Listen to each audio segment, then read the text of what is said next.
Hello everyone, welcome back to the ClickyWalls, and in this video we are going to show you the trial chambers. The trial chambers are basically a whole bunch of traps and certain trials that your players can do in your D&D campaigns. Now, there's quite a bit in this one to show you, so this might be a little bit of a longer video. By the end of the video, you'll understand how each of the traps work and in what sort of situations you would use them in. A lot of the pieces have more than one use as well, so we'll go through all of that and try and explain so that you get a better idea how you can use them in your campaigns. I think we start off first of all with the big one, which is this one. This mechanical device. Now, this is designed to be used on both sides. So you'd have this one here and then have another one here. I've just done one side just because of my recording space is a little bit limited. Or, if you want to, you could have a narrow passageway, so a half-size walkway, if you like. Because when this is activated, it goes through and it goes to the middle. So if you've got just a passageway, they're still going to crush your players. And there is a bit of space either side, so it could be that, you know, when this is activated, your players still have an opportunity to get away from it. Also, there's a little bit of a bigger space in the middle, so you might want to say that, you know, some of the smaller characters may be able to stand between them.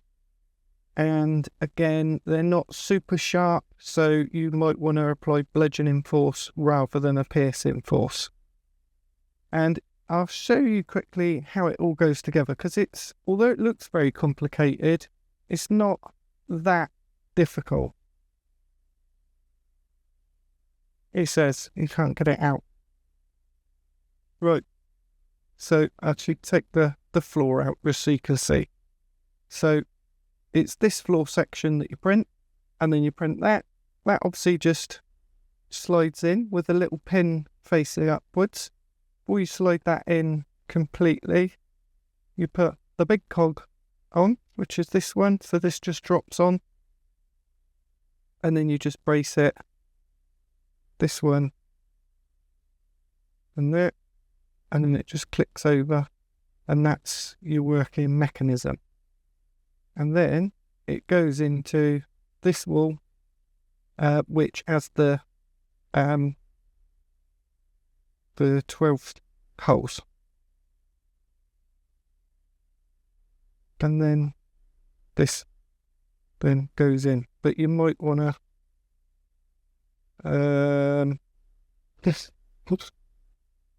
yeah, you might want to put this bit in before you put it together. So rather than, it must go in because obviously I've just taken it out, but rather than fight with it, I'll leave that for now. You get the idea of that anyway.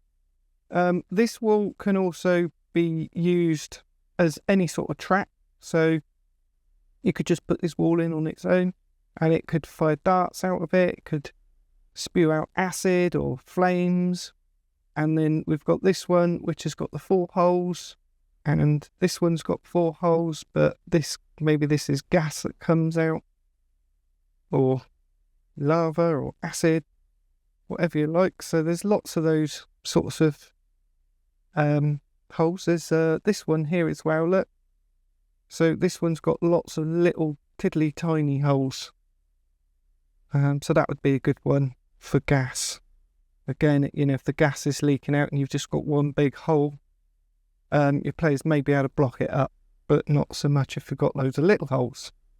Or it could be water could be coming through the holes and filling up the chamber that they're in. That would be quite a good one.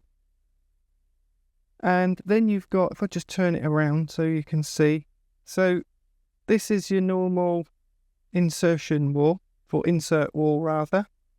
And then we've got a whole bunch of these. So I can't remember the names of them. This one is the shark maw, I think, and it just acts as a guillotine. So if your players are just walking through and they're not checking for traps, then this may drop down on them and chop their feet off.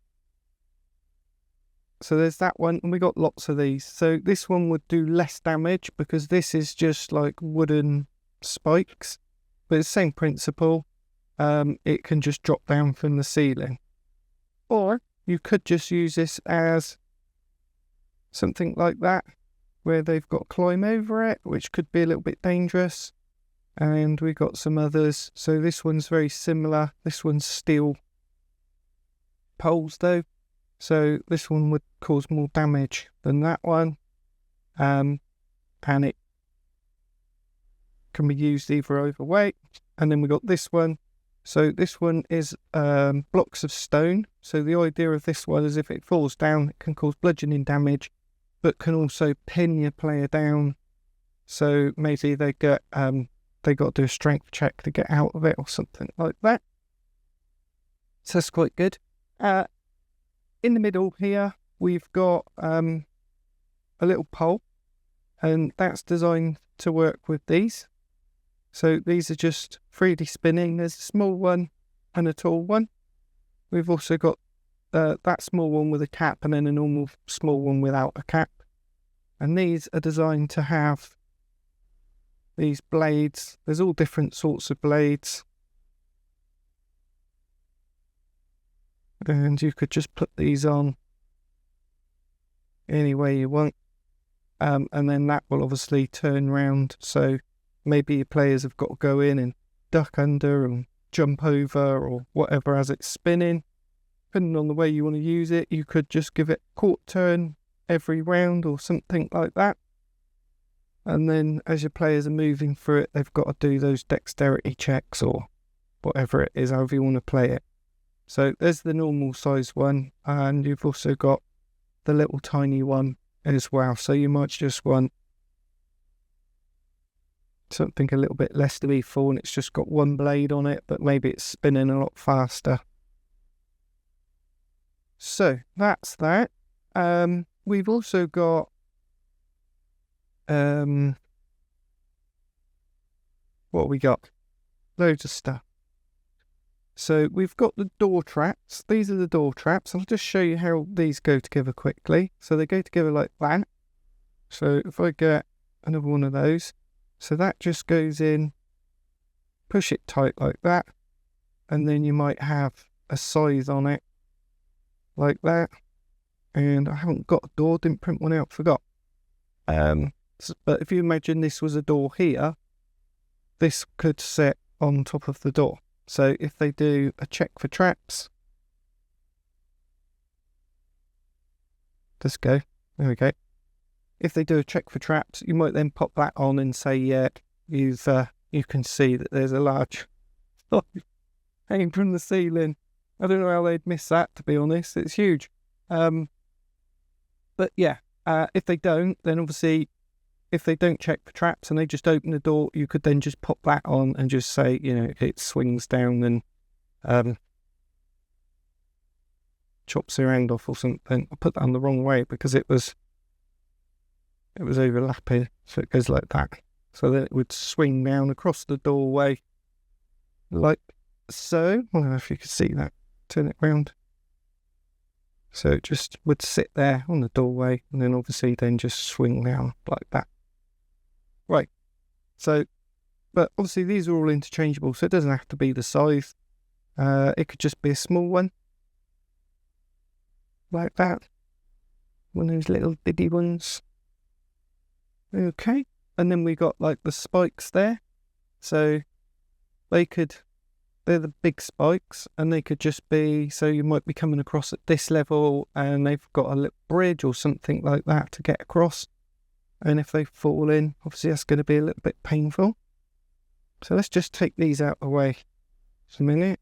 This is just a little one, so this would go in a floor somewhere, you know, just like a small one. I've got a slightly bigger and a better one as well. A few different sizes with those. We have got this floor as well, and that's just It's just a normal floor, so you could put something like that on it. And again, this spins around. Now, I don't know what you'd use this for because the floor moves as well as the pillar, but I thought I'd do it because I'm sure there's some sort of situation where you could think of some sort of puzzle where the floors move in, and you could click like a little wall on there or something like that. But that's that one. If we just start with this side here quickly. So I always encourage you to use chains. So you can get these cheap stainless steel chains off of Amazon or something like that. Get a few meters of it just for a couple of quid. And these little hoops in here, they're just designed that you can just run chains through. It could be something like this. So you've got some sort of suspended platform and you've just chained it on, but also allows it to be moved or maybe even drops and acts as a trap. So there's that. Let me just take that bit off. As you can see in this one, so we've got,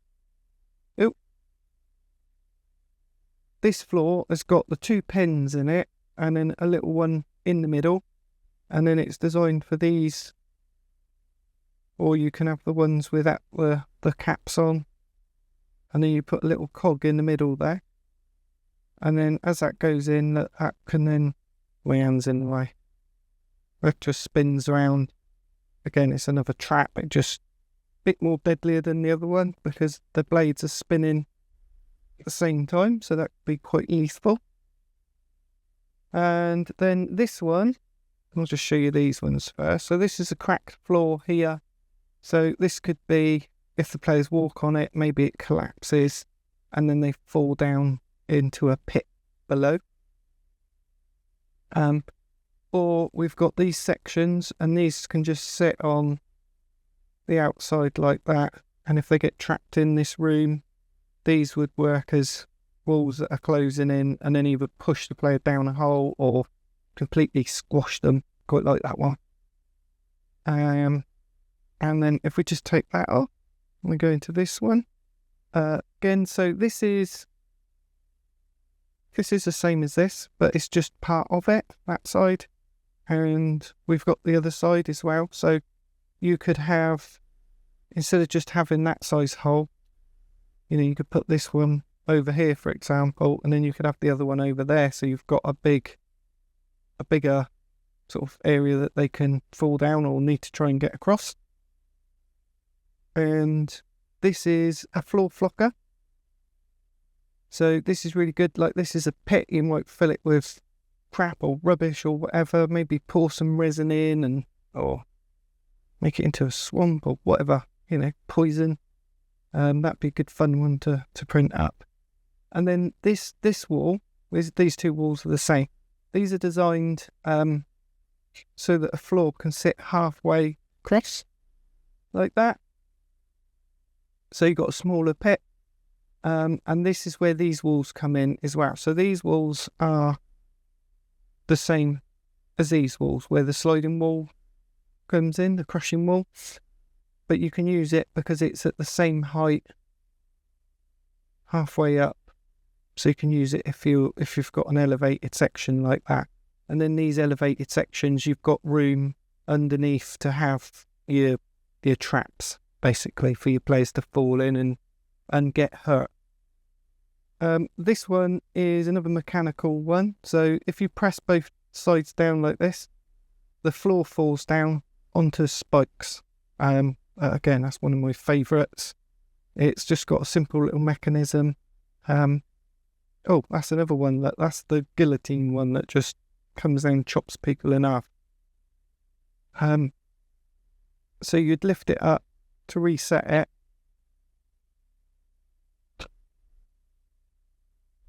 In fact, if I just take it out a sec so you can just see. So that's the same. You can actually put the other one in here with the bigger spikes, but you can actually see them through the hole. So it gives it away a little bit that there are spikes in there, but then maybe you want them to worry about it. So when you're resetting it, if you just push that in, you can see these little feet come out. So then you just set it on the feet like that. And then the idea is you just push them at the same time and it drops. Or you could just push it one side if you wanted to. But it's better if you're doing both at the same time because it's just going to be more dramatic.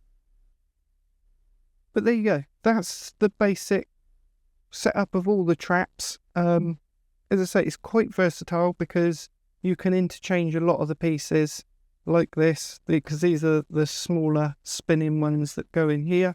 If you put the bigger ones in, obviously they hit each other, but you could just have one on here, for example. You might just want to put a big one in one side, and you just have a big, I don't know, scythe that comes swinging across. There's lots of things that you can do because it's the ClickyWalls system. Obviously it's very, very versatile, and it marries up, this one marries up particularly well with the secret chambers as well. Okay, there you go guys, I hope you enjoyed that video. If you did, obviously like and subscribe, and we will see you in the next one. Oh guys, I almost forgot, there's a couple of other bits. These are pressure plates, and they can just be put on into these holes.